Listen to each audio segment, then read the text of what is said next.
In this video, guys, we're going to be talking about what each of the colors do in Artifact best, what they're worst at, and what you're kind of looking for when you're building into those decks. The 4 colors in Artifact being red, blue, green, and my personal favorite, black. Starting off, guys, we're going to go from pretty much easiest to hardest here on the color spectrum. Red is the most straightforward color, and also keep in mind that this is in the Dota universe, so it's kind of MOBA-ish, so I'm also going to explain it kind of like it's a MOBA. Your red characters are your fighters. They're your warriors. They've typically got a lot of health or armor, and they're going to hit hard. They thrive in direct combat. That's where they want to be. They're not out there to maybe have the best signature cards. They're not out there to have the craziest combos. They're out there to stand in front of you and stop you from hitting the tower and to hit the enemy right in their face. A good example of a red card that's there to do just that is Ogre Conscript. It's a 6-cost card that has 7 attack, 2 armor, and 7 health, which is crazy for a creep card, and for its value as well at 6 mana is a very, very strong creep card that comes in and just hits you right in the face. And if you look at the heroes as well over in red, Bristleback, 8 damage, 12 armor. You look at Sven. Sven only does 5 damage, but he's got a cleave attack, so he's actually doing +2 damage in an AoE around the person that he's hitting. Ursa, 7, 10, plus he's doing -1 armor on the person that he's hits. These red cards are coming out to hit you. They are very much frontline characters that you would see in a MOBA, but they're not supporty characters. They're not really tanks as much as they can simply dish out damage and tank damage themselves. But their main job isn't to just sit there and soak up damage so nobody else in your team does. Moving on to our next color, we have green. Green is going to be your more typical MOBA support class. It's going to be about buffing your allies, buffing creeps. It's going to be about healing. All of those sorts of aspects of a traditional MOBA is what you're looking here in the green deck. So let's take, for example, straightforward Drow Ranger. She has a passive that gives everybody +1 attack in all her lanes. Plus, her signature card silences enemies for a round, so they can't cast any of their cards that round. Very, very support focused. She only has 4 damage and 7 health, so she's kind of squishy and she doesn't do that much damage, but she provides a lot of value in different ways for your team. More straight along our supporty tank path, we have somebody like Omni Knight, 12 health and 5 damage, pretty tanky. Plus his passive is every 2 turns he can heal a unit for 3, and his signature card is modify a green hero and allies have +2 regeneration in that lane, basically healing everybody every single turn on top of his active heals. Just making sure that everybody in his lane stays alive the entire time so that they can get the damage off to be killing the enemy and not necessarily him doing all the heavy lifting. Notable card here in the green tree to give you an idea of how it's going to play out. Divine Intervention, a 5 magic point cost card, gives all allies in your lane damage immunity for the entire round. Straight up, you're going to hit them. They are not going to hit you. Nobody's going anywhere. You're standing your ground. Easy peasy lemon squeezy. Is an extremely, extremely strong card and sums up the entirety of what green is looking to do for your gameplay.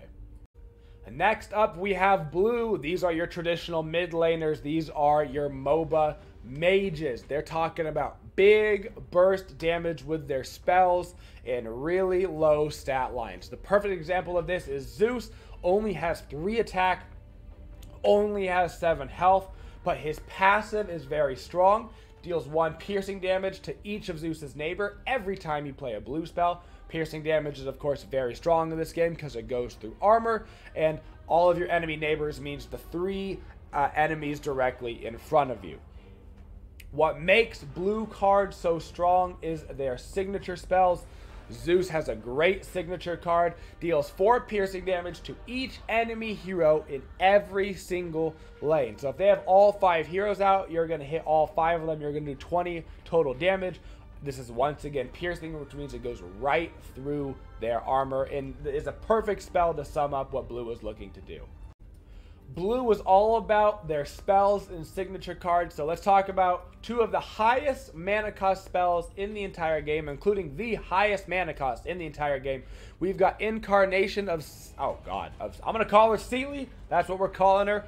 Every single time you play a card, you get all of your mana back. You cannot run out of mana while you have this card in play. You will always have 100% mana on your tower as long as she isn't dead. Yeah, absolutely incredible card, but she costs 9 mana. Now for the most expensive card in the game, there's nothing that costs more. It is a 10 mana cost card. Quite a few games never even get this far, but if it does, it will deal 20 damage to the enemy tower. Tier 1 towers only have 40 health, so it is a 50% health kill to the tower. And it just absolutely sums up what blue is out here to do, which is we're kind of weak on our hero side, but we're going to come out and have way better spell cards, way better signature cards than you, and we're going to take you out in the later stages of the game. Last up, we have my favorite color, the color that I'm really loving playing right now, that I'm trying to get into a whole bunch of different decks, which is the black deck. Guys, these are going to be your junglers, your traditional MOBA gankers. They are focused on doing high burst damage quickly, and they are focused on getting a whole bunch of gold to buy big papa items to take you down. A great example of doing both of those things is Bounty Hunter. Bounty Hunter has 7 base damage and 7 health, but there's a 50% chance from his passive on any given round that he will get +4 attack damage, giving him 11 attack, which is an absurdly high value for attack.